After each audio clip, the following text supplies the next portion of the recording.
বৃষ্টি থেমে গেলেও ছাতাটাকে বোঝা মনে হয়, তাই না? কালি ফুরিয়ে গেলে কলমটাও আবর্জনার জুড়িতে জমা হয়। বাসি হয়ে গেলে প্রিয়জনের দেয়া ফুলটাও পরদিন ডাস্টবিনে পাওয়া যায়। পৃথিবীর নিষ্ঠুরতম সত্য হলো, আপনার উপকারের কথা মানুষ বেশি দিন মনে রাখবে না।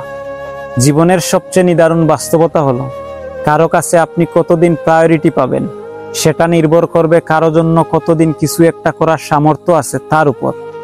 এই বাস্তবতা আপনি মানলেও সত্যি, না মানলেও সত্যি। আজ সকালে যে পত্রিকার দাম 10 টাকা, একদিন পর সে একই পত্রিকার 1 কেজির দাম 10 টাকা।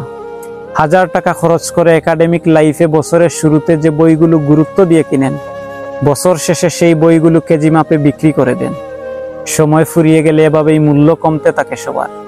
আমরা আপাদমস্তক স্বার্থপর প্রাণী। জানেন তো, ভিখারিকে 2 টাকা দেওয়ার আগেও মানুষ চিন্তা করে কতটুকু পুণ্য অর্জন হবে। বিনা স্বার্থে কেউ ভিক্ষুককেও ভিক্ষা দেয় না।